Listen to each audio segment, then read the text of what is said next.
Bueno, pues muchas gracias por conectarse a todos.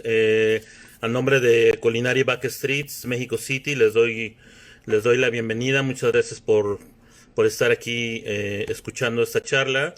Bienvenidos a las Crónicas del Conde. Vamos a pasar 60 minutos muy a gustito, platicando entre todos. Muchas gracias al chef José Bosuet por los gráficos de los promocionales de estas crónicas del Conde. Le quiero dar públicamente las gracias por su apoyo. Y bueno, vamos a dar inicio. Muchas gracias por estar aquí de nuevo. Y cualquier pregunta, pues estaremos ahí al pendiente de poderla contestar, ¿no? Perdón. Bueno, miren, quiero darles la biografía de mi amiga y chef Cecilia Ávila Farías. Ella es oriunda de Saltillo, la Atenas de México, y es una chef muy joven, muy dinámica, está dedicada a la operación gastronómica, ya nos platicará, es una apasionada de la historia, de la cocina, ha hecho una investigación acerca de la cocina de su tierra. Saludos ahí a Alfonso Acevedo, al chef Bosuet, a Mr. Tacopedia, muchas personalidades se están conectando, gracias. Y bueno, también mi amiga Cecilia Ávila comparte el mal de Montera, es una aficionada a la más culta de todas las fiestas, no lo digo yo, lo dice Federico García Lorca. Y bueno, yo la seguí mucho a raíz de su aventura de trabajo en Mérida, Yucatán, donde nos mantenía al tanto de sus actividades. Hola, por ahí José Ralat, creo que ya se está conectando desde Texas. Y bueno, ella mandaba unos posts en Facebook llamados Las Crónicas de una Norteña en Yucatán, ya nos platicará. Y bueno, le voy a dar acceso a esta charla a Cecilia Ávila para que nos empiece a platicar acerca de su tema del día de hoy. Gracias nuevamente por estar en las Crónicas del Conde. Hoy es martes 2 de junio de 2020 y bueno, estamos esperando la conexión con Cecilia.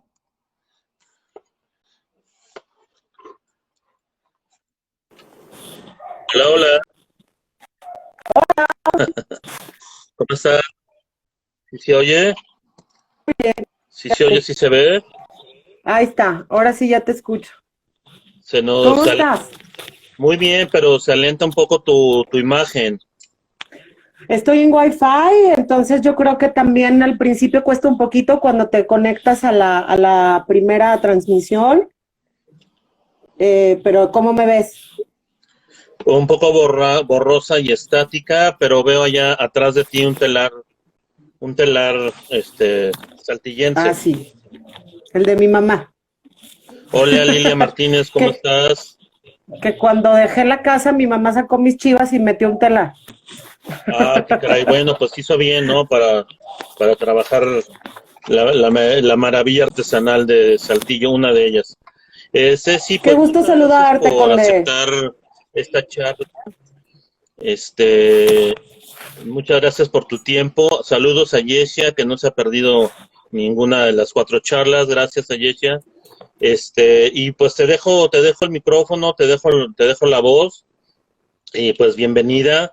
Les comento que Cecilia ahorita está transmitiendo desde Saltillo, Coahuila, y su tema es la gastronomía del noreste, tradición y exilio. Adelante, Ceci. Muchas ¿Cómo gracias. estás, Conde? Primero quiero saludarte, ¿cómo estás? ¿Todo bien? Pues un poco freak por todas los acontecimientos que se están dando en la hermana República de los Estados Unidos, con todas estas revueltas raciales. Es un tema que se niega a A pacificarse, ¿no? desaparecer, claro. Tenemos el pico de la pandemia en la Ciudad de México de coronavirus. Son ¿Cómo tiempos estás muy tú y tu difíciles. familia? ¿Bien? Estamos bien aquí, pues estamos apandados desde hace ya más de 8 semanas y pues estamos en resistencia civil, nos negamos a salir como no sea para nuestras necesidades primarias que son pues los habituallamientos y traer acá la comida, ¿no? Claro, Conde, pues espero que estén muy bien. Pues aquí en Saltillo igual, yo la verdad es que fue una escala de viajes, decidí venir a ver a mis padres un par de días y pues ya llevo casi aquí 3 meses, iba a regresaba a la ciudad de Mérida la próxima semana, pero han sido cancelados mis vuelos, entonces estoy pues en espera de que reanuden algunos vuelos y poderme ir a trabajar, ya también pues mira, en paz, yo creo que esto nos pegan de manera diferente y hay que vivirlo con empatía y con la mejor madurez, ¿no? Ya lo habíamos platicado hace unos días. Sí, así es, ¿no? Pues está complicado. Por ahí tienes un rebote en el sonido. No sé si tengas otro teléfono conectado o un laptop. Hay No, una lo que pasa estática. es que tengo mis audífonos porque así te escucho mejor, así se oye mejor. Pues es que se oye como un rebote ahí, una estática medio rara. No, estoy Pero solita. bueno, pues vamos viendo. Y bueno, Pues pues, a lo que pues nos truje. a lo que te truje, Chencha.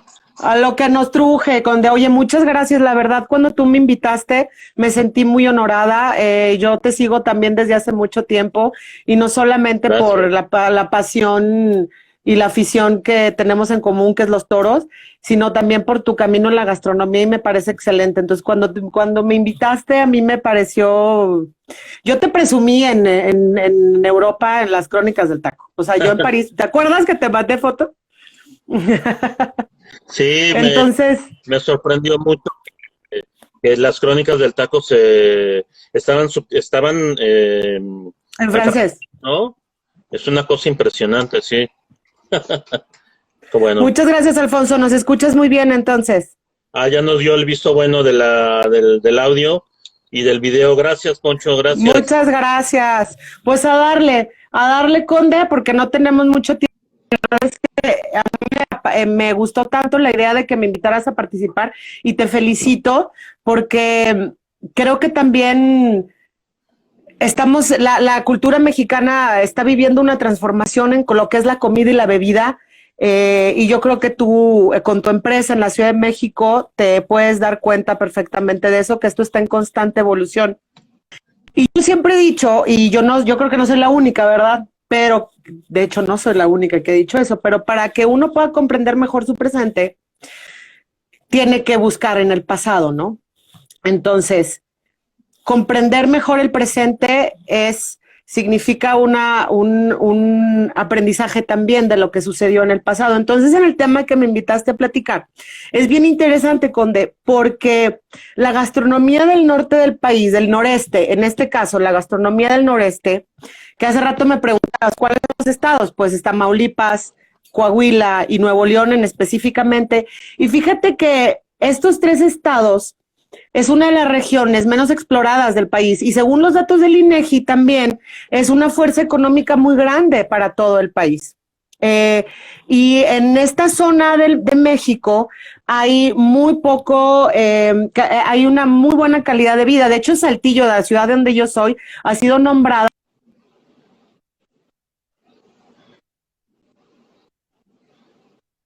hasta que ahora ha sido Saltillo y también Mérida. Me ha tocado vivir en 2 de ellas y la verdad es que la calidad de vida es muy buena. Y con este contexto geográfico nos podemos ubicar perfectamente en un mapa de México, donde está el noreste de México. Entonces nos vamos con la región de Tamaulipas, el estado de Tamaulipas, el estado de Nuevo León y el estado de Coahuila. Sabemos perfectamente, Conde, que toda esta zona del norte del país, del noreste del país, geográficamente pues es muy árida. Vaya, Aridoamérica. Ándale, muchas gracias, Ahí Conde. está, Ahí mira. estamos, mira. Ahí estoy. Hola. Así es. Coahuila, Nuevo León y Tamaulipas son los 3 estados del norte que conforman la región noreste del país. Te digo que el desarrollo urbano y la calidad de vida en esta región son de las más valoradas y de las más altas. Aquí en esta región hay muy poco nivel de pobreza y hay también muy poco analfabetismo. Para poder comprender todo este contexto actual, tenemos que remontarnos al pasado. Y para remontarnos al pasado, para esta plática me gustaría mucho tocar temas les quiero platicar a todos los que nos escuchan que vamos a tocar algunos temas bastante interesantes. Una parte de conocer el pasado es conocer las tribus nómadas y seminómadas que habitaban toda esta región. Después de eso, vamos a pasar a platicar de la conservación, cómo conservaban los alimentos de estas regiones, estas tribus, perdón, cómo conservaban alimentos, de qué se alimentaban y cómo era, qué es lo que cazaban, para qué lo cazaban, ¿no? Y después de eso nos vamos a pasar a platicar también de los asentamientos tlaxcaltecas. Y vamos a hablar también de la fundación, porque pues me voy a enfocar un poquito más a la zona en la que yo me encuentro, que es Saltillo, Coahuila, la ciudad donde yo nací, saltillense de corazón, yucateca por adopción. Pero vamos a hablar también de la Villa de Santiago y también el pueblo de San Esteban, que son dos ciudades que se fundaron al mismo tiempo en esta área. Vamos a hablar de las cosas deliciosísimas, porque además esto es un canal y es una plática gastronómica, entonces tenemos que hablar de comida. Y vamos a hablar de lo que es el pan de pulque. Vamos a hablar de algo muy tradicional de mi ciudad, que es el pan de pulque. Vamos a hablar también de la nuez pecanera, que es muy importante este tema porque es muy reconocido a nivel mundial y a nivel nacional. La nuez pecanera de esta región es el árbol pecanero, que es el nogal, es muy reconocido. Y también de cosas como el membrillo, ¿no? Que tienen su origen en Grecia. Entonces, y además de esto, vamos a hablar también de los judíos sefarditas que llegaron al norte del país, exclusivamente al estado de Nuevo León y a Coahuila, y que son realmente los que digamos, le prenden la mecha al origen de la gastronomía del noreste del país. También tiene su historia en tribus y en sociedades prehispánicas. Todos sabemos perfecto, o sea, el norte del país, Conde, es bien interesante. Es tan inhóspito, pero bueno, aquí tenemos la Sierra Madre Occidental, entonces hay una conjugación de ecosistemas y de alturas y de climas bastante interesante. Y las tribus que habitaban, Conde, las tribus que habitaban esta área eran tribus chichimecas, que eran muy, muy recias, bravas, duras, muy aguerridas, y precisamente por su condición de nómadas y seminómadas. Las tribus nómadas eran las que completamente estaban de un lugar a otro, cazando y recolectando frutos de lo que el ambiente les ofrecía. Específicamente en esta zona de Saltillo, y no solamente en la zona de Saltillo, sino vámonos al norte del estado de San Luis Potosí, también un poquito de Zacatecas, un poquito de Jalisco, incluso un poquito de Nuevo León. Ah, mira, muy bien. Pues la conferencia de nuestro amigo de la semana pasada. Y un poquito y una buena parte de Coahuila habitaban los indios huachichiles. Y además de los indios huachichiles, también estaban los indios, los zacatecos, los de Mazapil, y todas estas eran tribus que se derivaban de las tribus nómadas chichimecas.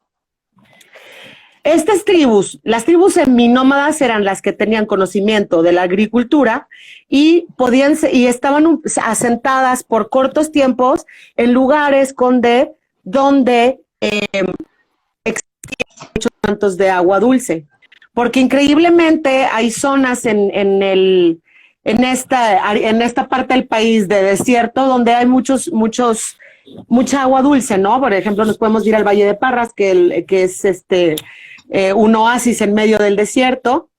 Y entonces los indios huachichiles, las tribus chichimecas y todas sus derivaciones eran tribus muy patriarcales, donde uno se sentía fuerte y podía venir a retar al jefe de la tribu, y si ganaba se quedaba con la tribu, y el perdedor tomaba unas cuantas familias o quien lo quisiera seguir y formaban una nueva tribu, y es así como se distribuían por toda la región.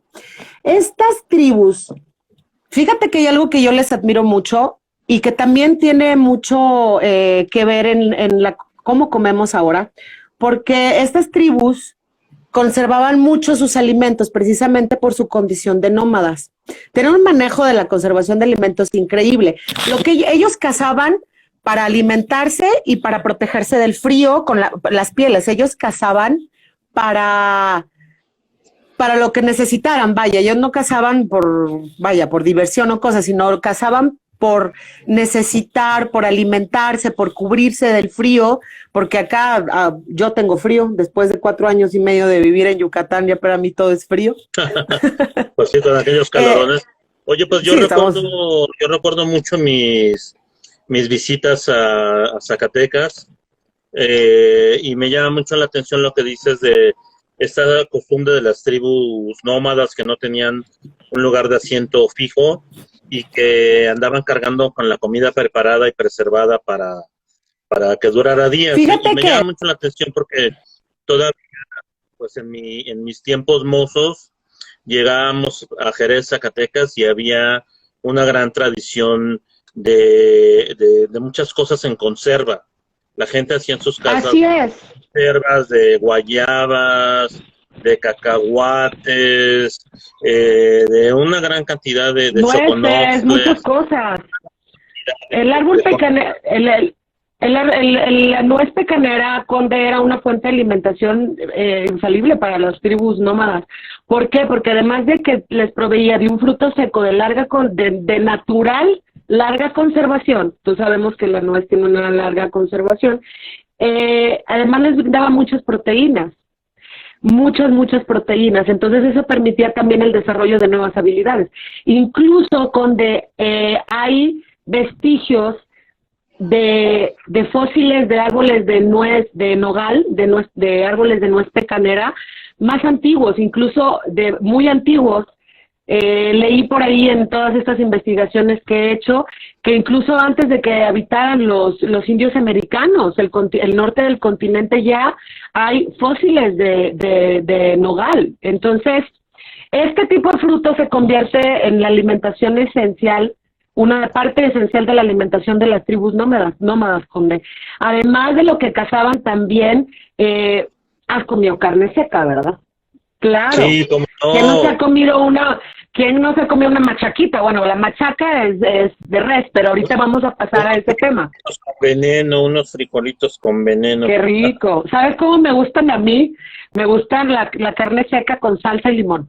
Me encanta. Ese sabor en la boca me gusta mucho.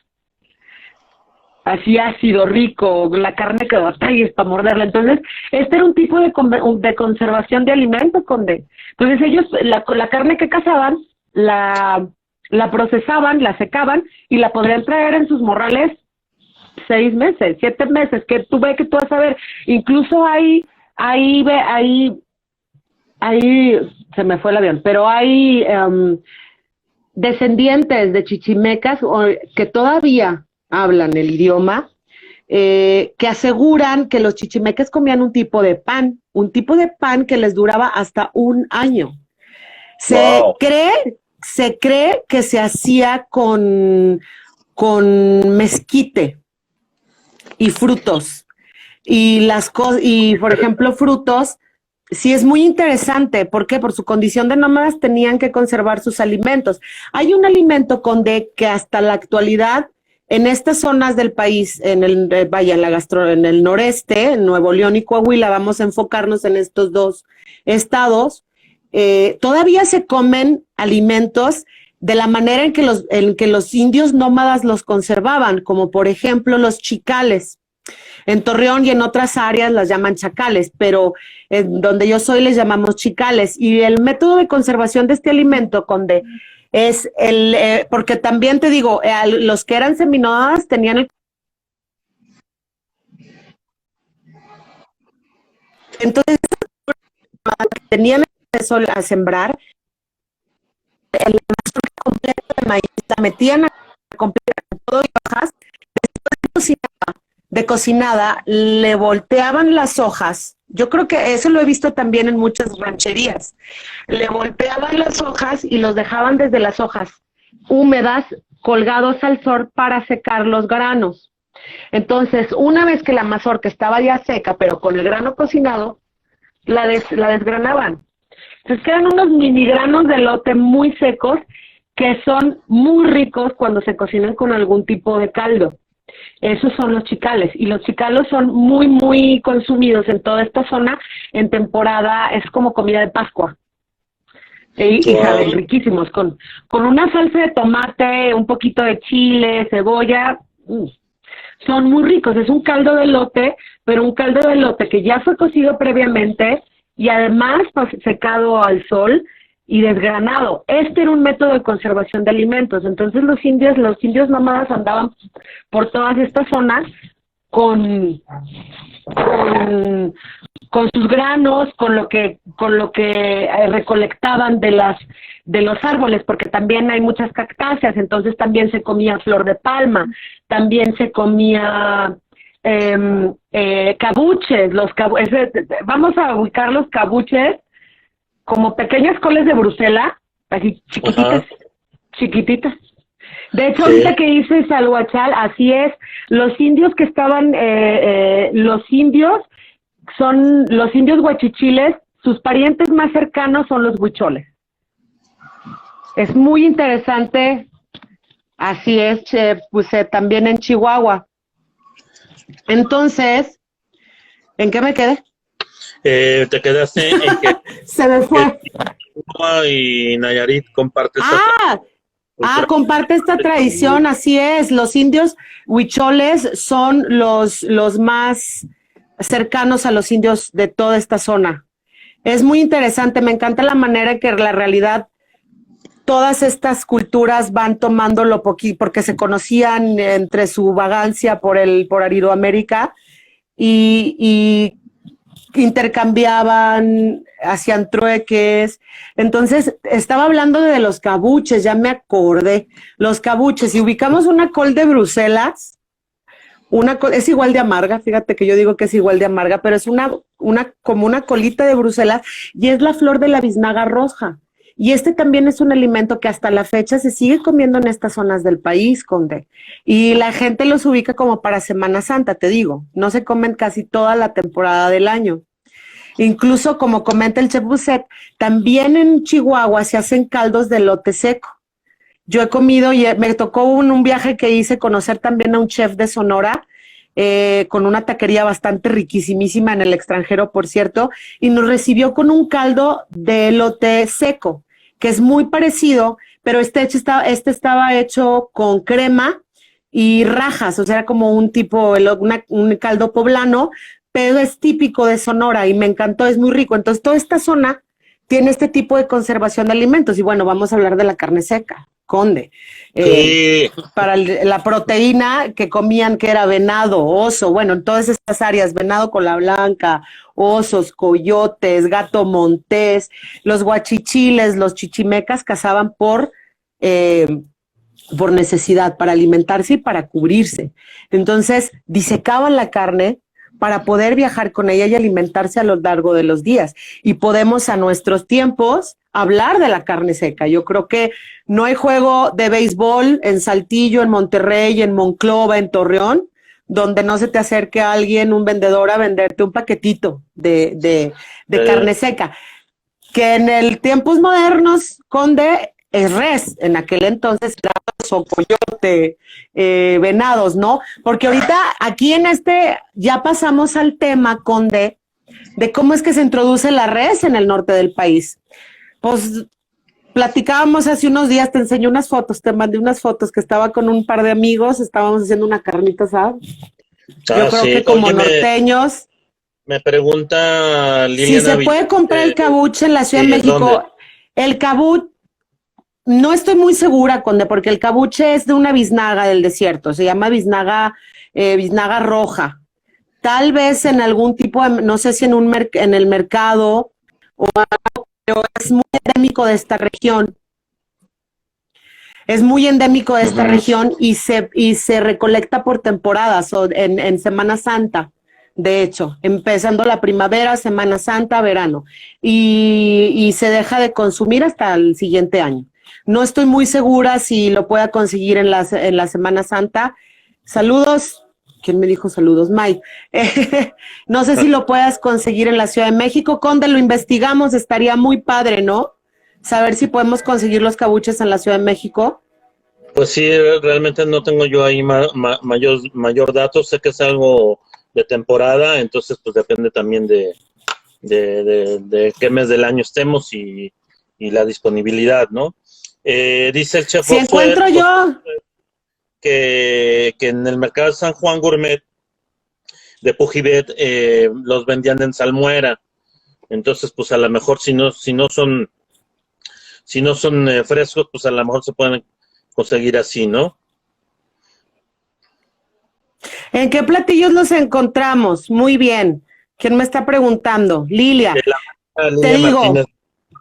No son unos platillos en específico, no son platos en específico, como te comento, es comida de temporada, pero los cabuches, por ejemplo, se pueden comer en salsa, acompañados de cualquier proteína. Puedes hacer una salsa de tomate rojo, una salsa de tomate verde, puedes hacer también un caldo de cabuches. Es más bien, digamos, que es el ingrediente principal. El cabuche es el ingrediente principal del plato. Es comida de temporada, te comento.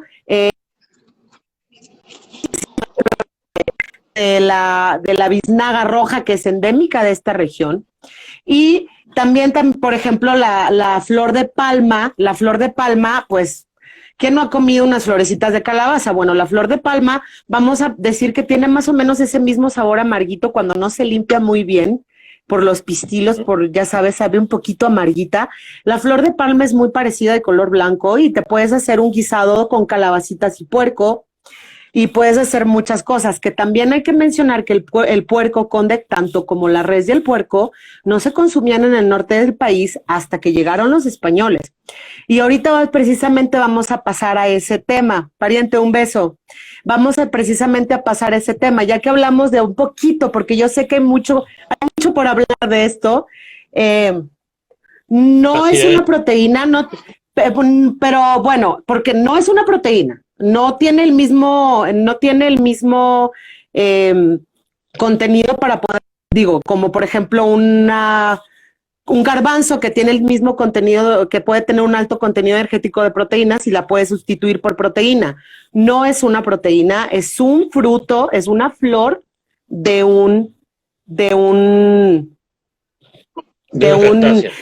una cactácea, vaya. Yo sé que te refieres a que dices sería como proteína para ponerla como plato principal, como ingrediente principal en tu plato. Más bien, vamos a llamarlo ingrediente estrella, porque la realidad es que no es una proteína. Te aporta otro tipo de nutrientes, pero no es una proteína en sí. ¿Ok? Por ejemplo, una proteína que sí puede ser sustituida, o sea, que sí podemos decir que era una proteína y que era base de la alimentación. Esos son los cabuches. Muchas gracias, Conde. Aquí está, mira, tus órdenes. Esos son los cabuchitos, esos son las florecitas de la biznaga roja. Y si te das cuenta en la parte de abajo, donde tiene como espinitas, que es donde las quitan de la biznaga, y pues también es una planta que se protege del clima, de los predadores, de mil cosas. Entonces se le quitan todos estos pelitos, se lavan muy bien, y eso lo puedes cocinar en caldo, en como se te ocurra, porque así pues un poquito parecida a la flor de maguey, exactamente. Estos son los cabuches, y que tienen este saborcito amargo. Si no se cocinan muy bien, quedan un poquitito amargos, pero son muy ricos. Entonces, si los logran conseguir, cocínenlos con alguna salsa de tomate. Yo les pondría chicharrón. Wow, qué rico, sí, acepto. Yo le pondría chicharrón. Y precisamente, hablando de chicharrón, Conde, vamos a pasar a otro tema, porque podemos hablar mucho de los nómadas, y la verdad es que yo los admiro. Yo soy una apasionada de mis raíces y de nuestra cultura, pero también tenemos que hablar de cómo es que el ganado se introduce a esta región. Toda esta zona, sabemos que México, pues América fue primero descubierto en 1492, el territorio nacional se conquista en 1520, 1521, si no me equivoco, corrígeme. 1521, Tenochtitlan. Fundación de San Miguel de Allende, 1542, y Bueno, así. la fundación de Saltillo, Coahuila fue, hay documentos que dicen que fue antes de 1574, pero oficialmente se fundó en 1576. Y entonces, la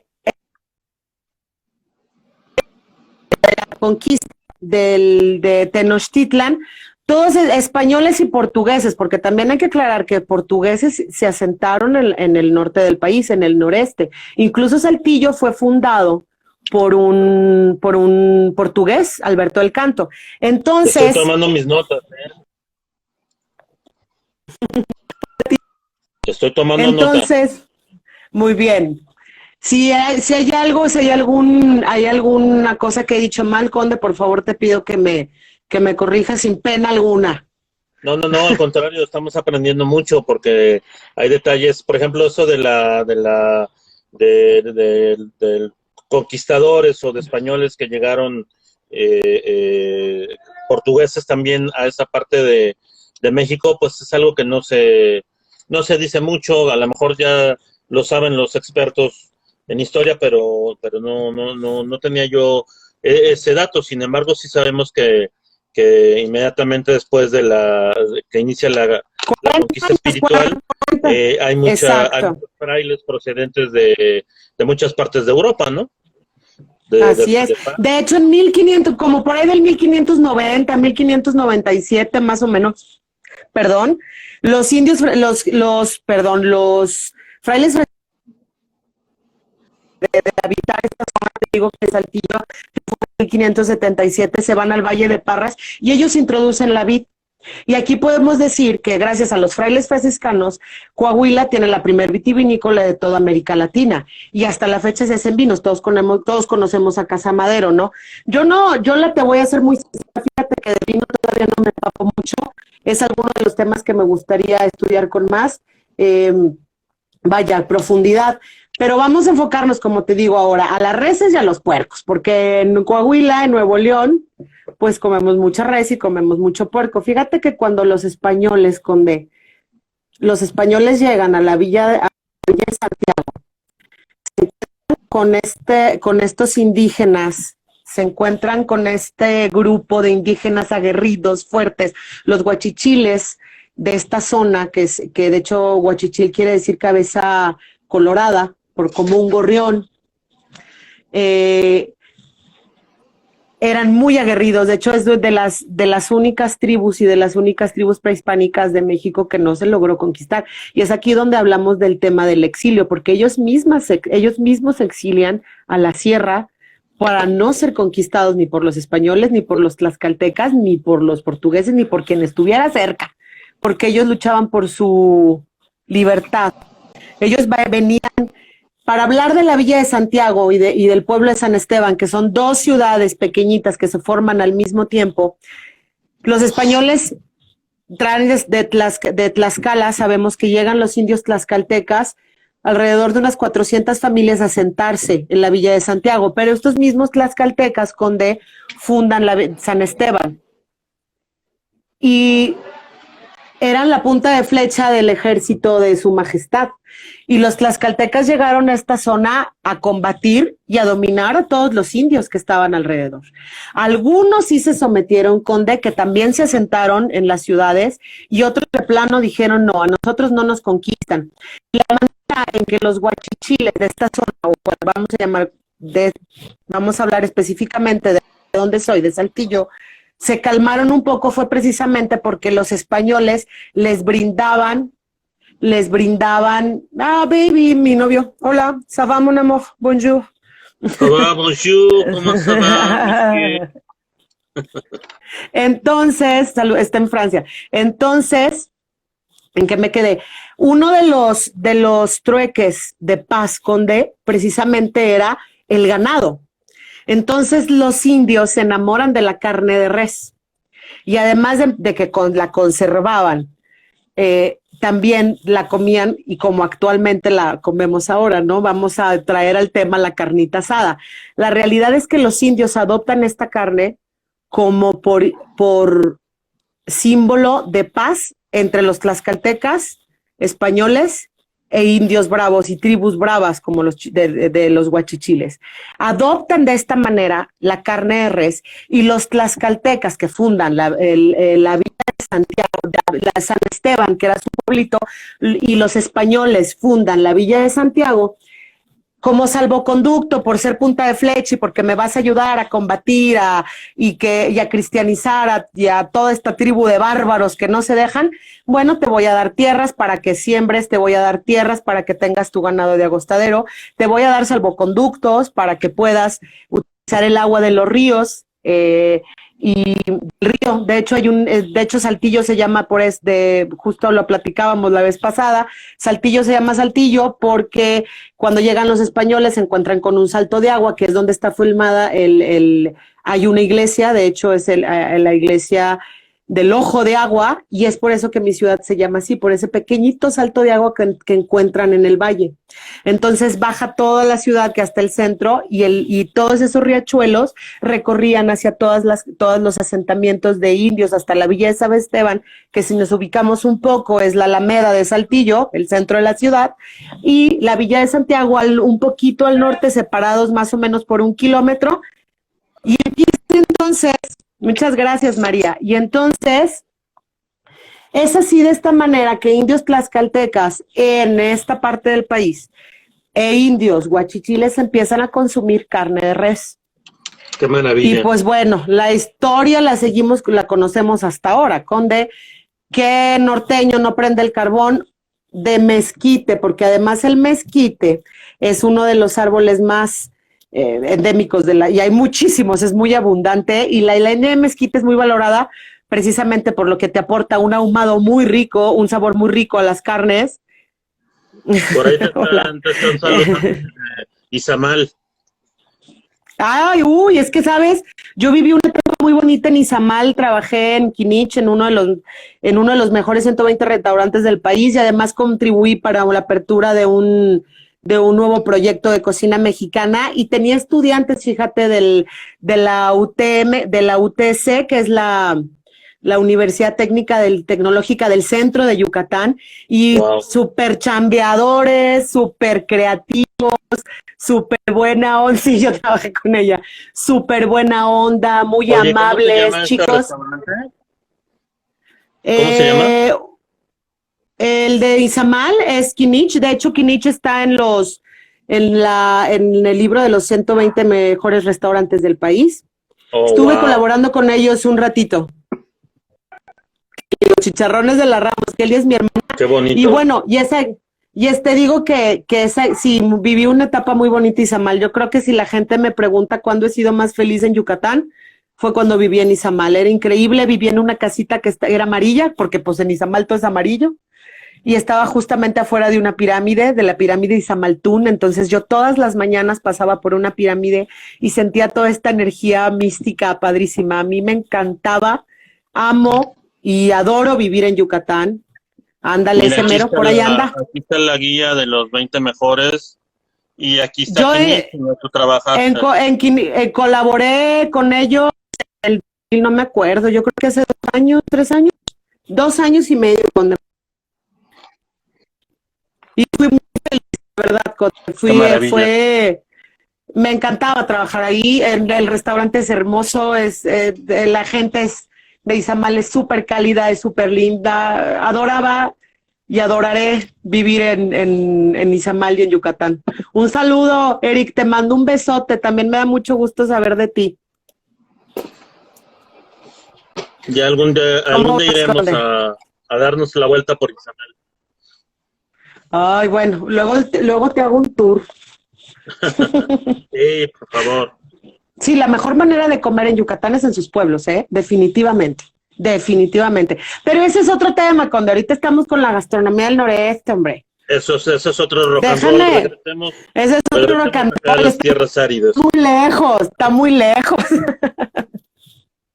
Bueno, entonces estaba que no nada más introducen el ganado, sino las vacas, sino también los puerquitos. Y como dijo mi hermana, Lilia, ahorita vamos para ese tema, los dulces de Saltillo, la nuez pecanera. El que quiera la receta del queso de nuez, con mucho gusto puede escribirme en mi Instagram y con mucho gusto se las paso también. Y Lilia, ahorita vamos precisamente a los platillos sefardíes que todavía se comen en la región, y no solamente los que se comen, los que se generaron después de que los judíos sefarditas llegan saludos desde Zacatecas, que llegan a la región. Ahorita vamos a tocar ese tema, si me permites. Entonces, Zacatecas, saludos hasta Zacatecas, donde todos los hombres somos águilas. Pero águilas, no creas que del fútbol. Del América, del equipo de fútbol. No, ni lo mande Dios, no, águilas. Bueno, ahora que ya hablamos de cómo se funda esta ciudad y cómo es que con los que aceptaron la paz, vamos también a hablar, por ejemplo, de una de las cosas que adoramos en Saltillo y que es muy endémico de la región, y que esto es un ejemplo puro del mestizaje de tlaxcaltecas españoles asentados en esta ciudad. El pan de pulque. El pan de pulque es una prueba irrefutable y un ejemplo vivo. Cerca de mi casa, yo vivo en una calle que se llama Murguía, cerca de mi casa aquí había una sequía, fíjate, unas sequías justamente, si empezamos a hablar de la América se va a salir la gente. Entonces, justo al tope de esta calle donde nosotros vivimos, Conde, todavía existe una panadería que hace pan de pulque con horno de piedra en modo antiquísimo, y es riquísimo. Entonces, pues todos sabemos perfectamente que el pulque pues es una bebida de aguamiel derivada del agave, de los magueyes. Es una bebida prehispánica, no solamente que tomaban los aztecas, sino muchas de las civilizaciones de Mesoamérica y muchos, es muy conocido. Y sabemos perfectamente también que los tlaxcaltecas, Conde, eran buenísimos para hacer pan. Entonces, cuando los españoles y los tlaxcaltecas llegan a esta zona, el español extrañaba mucho comer pan como lo comían en Europa, y además sabemos perfectamente también que en toda esta zona no existía, era muy difícil traer la levadura que ellos utilizaban para hacer sus panes. Entonces los tlaxcaltecas, el pulque y también con el conocimiento de hacer el pan, utilizan el pulque como método de fermentación para hacer el pan. Y es así como surge el pan de pulque, que hasta la fecha, te digo, se sigue comiendo. Después, con el paso del tiempo y con esta evolución gastronómica, ya se agregan ingredientes dulces, porque originalmente era un pan salado, un pan solamente muy básico, con pulque que se utilizaba para fermentar el pan, y el trigo, que en México, trigo, ¿estamos de acuerdo? Entonces, así como surge el pan de pulque, ya empieza a caminar el tiempo y empieza a agregar ingredientes, como por ejemplo el piloncillo, y esta variedad increíble de pan de pulque. Y es un ejemplo vivo de este mestizaje, puro mestizaje de la fusión tlaxcaltecas españoles asentados en el noreste del país. Y el pan de pulque se come en Nuevo León, se come más en Coahuila, pero se come todo en toda esta zona, en el noreste. Es parte esencial de la gastronomía. Una delicia el pan de pulque, riquísimo. Luego te mando, Conde. Sí, te lo prometo. Por favor. Sí. Oye, Johnny, fíjate, yo tengo ya 3 meses aquí de modo avecinado por la pandemia y no he comido pan de pulque. Voy a ir por uno. Sí, por favor, urge. Bueno, ahora vamos a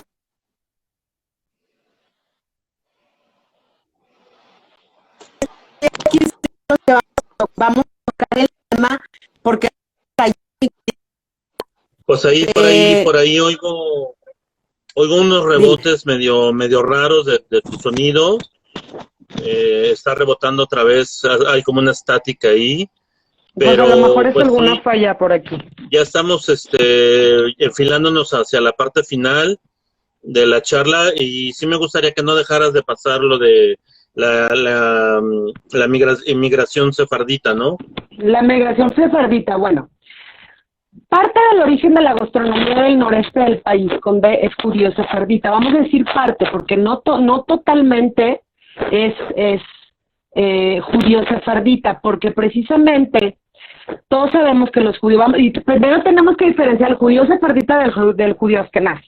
El judío sefardita era el que vivía en la península ibérica y el judío askenazi era el que vivía en Europa Oriental, Alemania, todas estas cosas. Tenemos que mencionar que los judíos sefarditas son exiliados, por eso nuestra plática de exilio de los guachichiles que se nos exiliaron a la sierra por no ser conquistados. Ahora vamos a hablar del exilio de los judíos sefarditas. El exilio de los judíos sefarditas será el mismo año que se descubre América, en 1492, y los judíos sefarditas tenían de tres opciones. Te conviertes al catolicismo y te puedes quedar en el territorio. De hecho, la corona española fue muy criticada porque en aquel entonces, porque siempre hubo un éxodo de judíos por toda Europa y fue cuando se van la mayoría a Israel a asentar, y es cuando surge toda esta cultura y gastronomía, porque no podemos confundir la comida judía con la comida israelí, es muy diferente.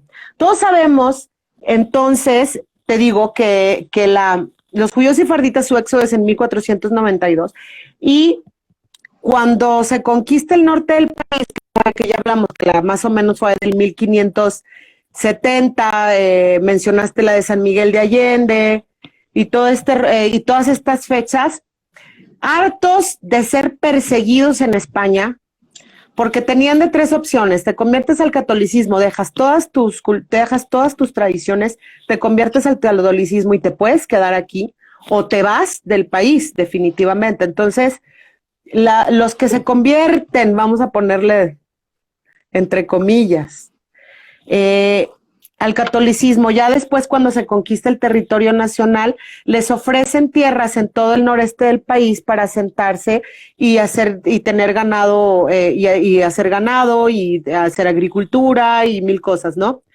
Entonces, para poder decir que la cocina del noreste del país es judío, es de origen judío, mucho tiene origen judío, pero más bien es origen judío por lo que no podían comer. Nosotros sabemos que los judíos tienen una dieta kosher, que es una dieta muy estricta, que de hecho kosher significa apto, lo que es apto para tu cuerpo, lo que es sano.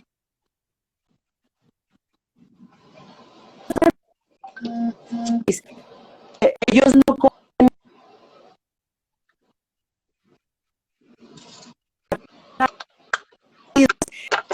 rumiantes, pero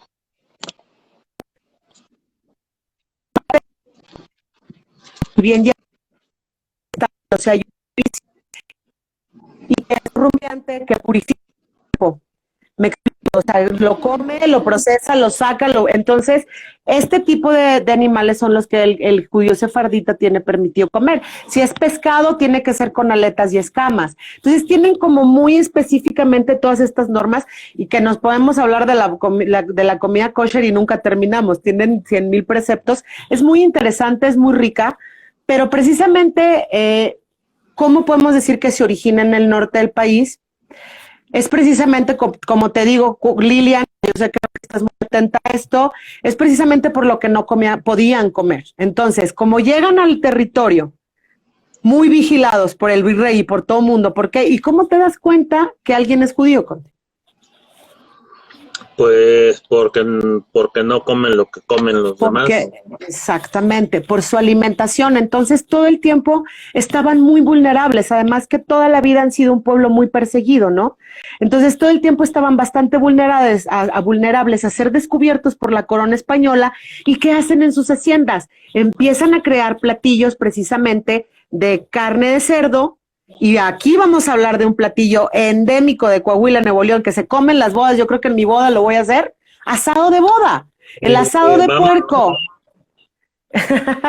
El asado de boda. El asado de boda es un platillo que surge precisamente de judíos sefarditas que se querían esconder de este acoso de la corona española, y entonces en sus haciendas hacían unas comelitonas enormes de alimentos que no podían comer, como el cerdo, porque para los judíos el cerdo es un animal hipócrita. Te dice que, mira, soy perfecto, tengo mi pata hendida, pero no soy rumiante. Entonces para ellos significa hipocresía, fíjate.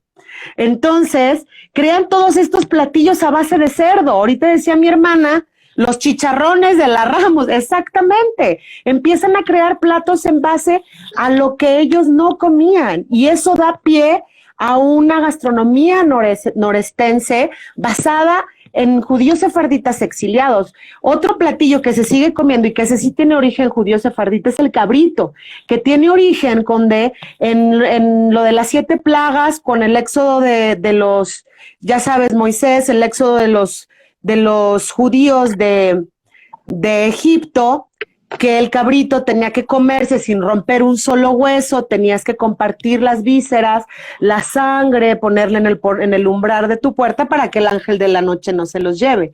Y todos sabemos que después de que llegue el ángel de la noche, los judíos salen totalmente exiliados. Y algo que es súper curioso y que me gusta recordar es, por ejemplo, la tortilla de harina. Nosotros conocemos la tortilla de harina y muchos dicen que es el legado de los judíos en el norte del país. Exactamente, es un legado, pero precisamente porque los judíos comen pan ácimo precisamente para honorar ese momento del éxodo Ah, sí, qué rico, ¿verdad? Entonces, que en Zacatecas también hay asado de boda. Entonces, pues es que el noreste, como conectábamos al principio, toda esta zona que fue conquistada por españoles, no solamente es el norte, también el norte de San Luis Potosí, un pedacito de Jalisco, un pedacito de Zacatecas, toda esta zona. Bueno, entonces decimos que pan ácimo, o sea, pan sin levadura. Ceci, el tiempo ya se nos está terminando. Se nos está acabando ya el tiempo y bueno, ha estado muy interesante la charla. Creo que hemos paseado bastante por toda la pradera ahí del semidesierto y no sé si quieras hacer como una conclusión, como un cierre. Sé que nos quedan muchas sí. dudas, muchas inquietudes. Muy rico, pariento. ¿Dudas? Claro, el que tenga dudas, el que quiera recetas, el que quiera hacer más preguntas, con mucho gusto me puedes escribir a la cuenta. Para una conclusión y no dejar inconcluso ese tema que te digo, Conde, entonces el judío come pan ácimo porque cuando salen exiliados de Egipto, el pan no les alcanzó a levar. Entonces, para ellos, comer pan sin levadura es un recordatorio de lo que sufrió el pueblo al salir de Egipto. Y eso se adapta a nuestros días, como la tortilla de harina, precisamente para esconder la elaboración judío-sefardita de este tipo de pan. Es lo que concluye ese tema. Danos 10 segundos de los dulces que quiero saber, Lilia. Dulces. Uy, los dulces. Los dulces, bueno, el membrillo tiene origen en Coahuila, se hacen dulces de membrillo, hacemos dulces de cajeta, cajeta de membrillo y cajeta de muchas otras frutas.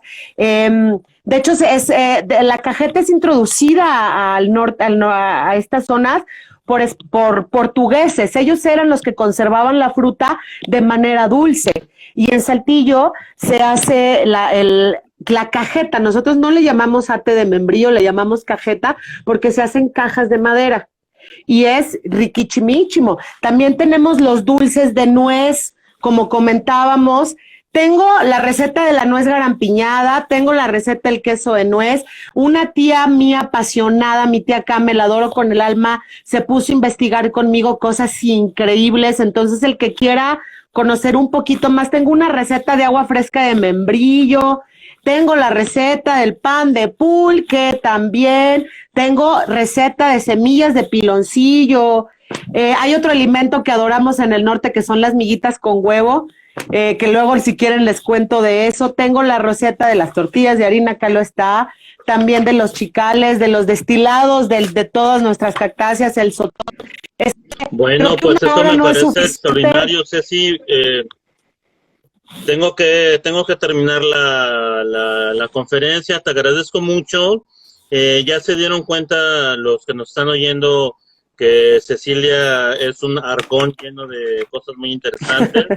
Explótenla, ya tienen ahí sus datos y si no, escríbanos a la cuenta y de todos modos voy a hacer yo un resumen en YouTube para mandarles los datos de Cilia y que puedan estar en contacto Lilia, con ella. un besote. Muchas gracias por escucharnos, muchas gracias por apoyar al Conde. Somos poquitos pero montoneros, nos gusta mucho este tema. Así es, Conde, somos poquitos los interesados por la cultura, nuestras tradiciones, la comida. El que necesite alguna receta, el que quiera escuchar un poquito más, el que quiera platicar con gusto me puede encontrar en Instagram, ya me tienen aquí, Ceci, Ceci.afarías, siempre se me olvida, y con mucho gusto, el que quiera las recetas del queso de nuez, el que quiera las recetas de lo que hay, bienvenidos, yo siempre comparto todo, esperemos que pronto pase todo, nos podamos ver, Conde, y podamos hacer otra sesión, ¿por qué no? Porque nos faltaron como 100,000. Claro que sí, pues ya supimos cómo y ya nos emocionamos y pues vamos a seguir ya tratando supimos de estar cómo, ¿va? en contacto con la gente que nos quiere, que nosotros queremos, que apreciamos y que los extrañamos porque no podemos estar cerca físicamente, ¿no? Te agradezco mucho, Ceci. Muchas gracias a todos, a ti principalmente, Conde, te mando un abrazo fuertísimo. Receta para una salsa de carne asada. Es que tenemos que platicar de eso, Conde, justo lo platicábamos hoy, que ahorita existe mucho este rollo de hacer carnitas asadas, pero nadie sabe por qué. Hecho, Ceci, no se pierdan, por favor, el próximo jueves, el 4 de junio, jueves 4, a las 8 de la noche, vamos a platicar con Karina Alanís acerca de las cocinas de Michoacán. Nos vamos a ir virtualmente hasta Michoacán para platicar de las cocinas de México. Chao. Chao, bye bye.